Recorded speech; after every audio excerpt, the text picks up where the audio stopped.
Unleash your engine's potential with confidence. Introducing the new exclusive line of oil blends from Moose Off-Road. Moose Off-Road, on the gas since 1986.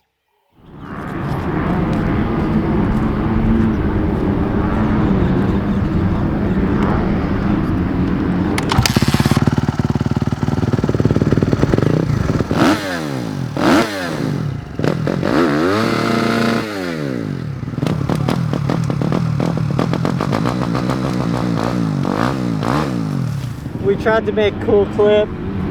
We got her stuck, sunk it to the frame. It's the only way to break in a race bike, I guess.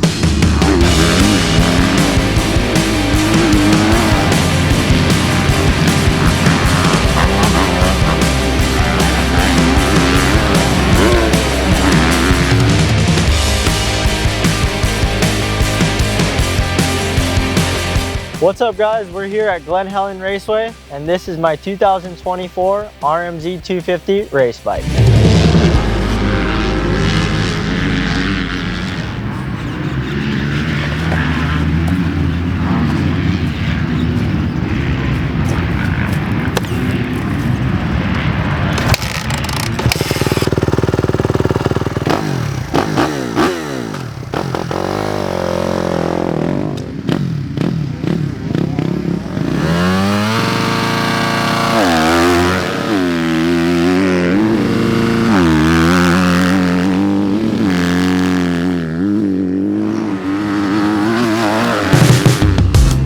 I've been on Suzuki since 2010. Anytime MXA has Suzuki, I'm the guy that kickstarts it. So it's a no-brainer that I'd pick the RM-Z250 to race the upcoming AMA Pro Nationals. I've skipped all the other extracurricular races to focus on myself and to focus on building me a good bike, and I think I've done it. All right, so this bike has a lot of sentimental value to me. Come on, yeah.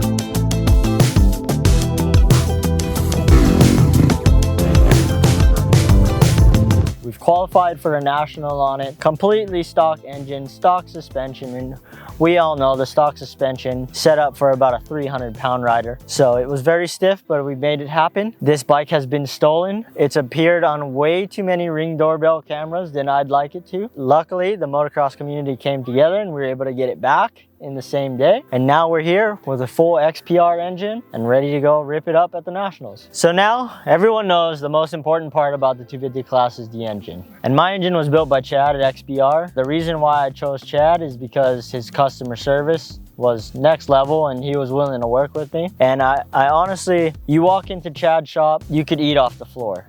Place is immaculate. His whole crew that works there, they all know what they're doing. They all know what they're talking about. It doesn't matter who picks up the phone. You can ask them a question and they'll point you in the right direction. So I'm really stoked on that. The engine is really strong. For me being light, I don't like an explosive power. I like a really smooth power delivery that I can ride for the entire 30 minutes because we have jobs and we don't get to ride so much. So I wanted a good solid engine with more power than what it had and a good clean running engine, and that's what XPR delivered. So to couple with the engine, we set it up with a Pro Circuit TI6 Pro. I ran the TI6 last year and it was really good, but the AMA were giving me a hard time about sound, so we went with the TI6 Pro, which is what you will need if you're racing any AMA sanctioned event. So the TI6 Pro full tie system coupled with the Vortex ignition and Chad's engine work, that's our engine package. So with all the extra power, we needed more stopping power. Everybody knows that Brembos are one of the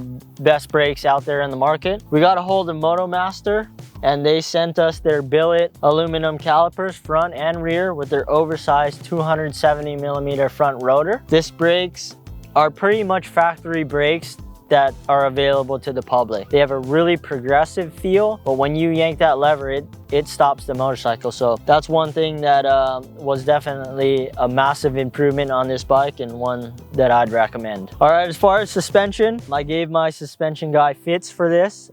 We went over tons and tons of settings. I spent a lot of time in my garage doing this because I am my suspension guy. So we ran through settings, getting the balance and the feel just right for what we're looking for, and I think we've got it. So Chirby's took care of us on the plastic on this. The must-have are these Acerbis handguards. Me being in the 250B practice, we'll be the first ones on the track. So these Acerbis handguards are gonna keep the roost off my gloves and keep them dry. Big shout out to them for that. The next thing is the Acerbis skid plate. A little secret about this skid plate, it's 2 years old. I've had this for 2 seasons, still going strong. A little bit of Maxima SC1 brings it right back to life. And the this is not factory from Acerbis. I've cut this out to allow more airflow into the airbox like we do on the KTMs, Huskies, and all that stuff. And inside of the airbox, I have a twin air power flow kit, which is pretty cool. It's a replacement cage and bolt that goes in your airbox to get rid of the backfire screen and give you some more airflow. All right, so one gripper took care of us on the seat cover.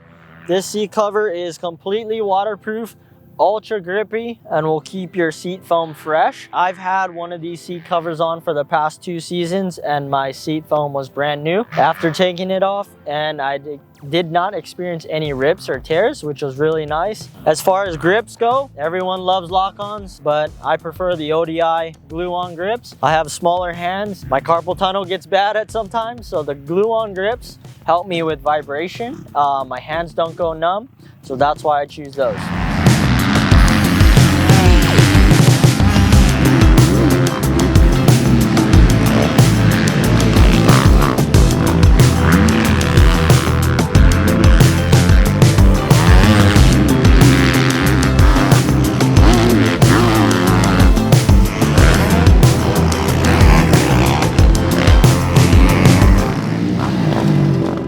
So up front, we got the Works Connection hole shot device, which is a must-have. I have my hole shot device set at 120 millimeters to keep me from looping out on the gate. Now that we have grates outdoors, we have this Ride Engineering link arm that we have had on our RM-Z450 project bike, and I've transferred that over to the 250 to get the balance of the chassis right, as well as the Ride Engineering axle blocks to get my wheel length correct, get the wheel a little further back, get it in the right spot to where the bike still turns and it's added stability. Today we have on the Dunlop MX-34 tires, front and rear, but on race day, I typically run the Dunlop 3S front tire and the Dunlop MX-14 rear. All right, so the man behind the engine, Chad from XPR, he's gonna explain to us everything that we've done to this bike to make it what it is today. Yeah, so we started from the bottom.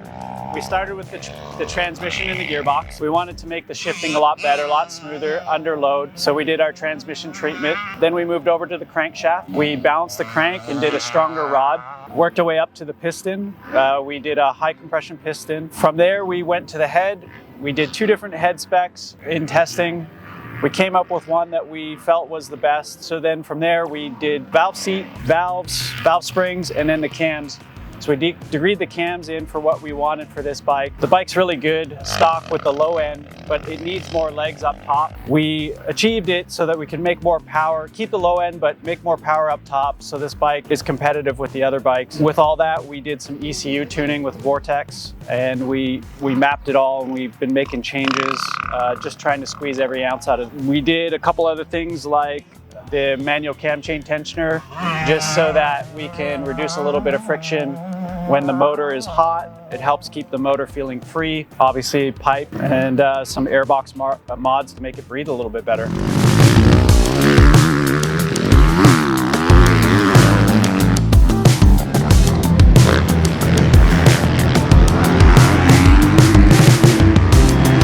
Thank you guys for tuning in to another video on MXA.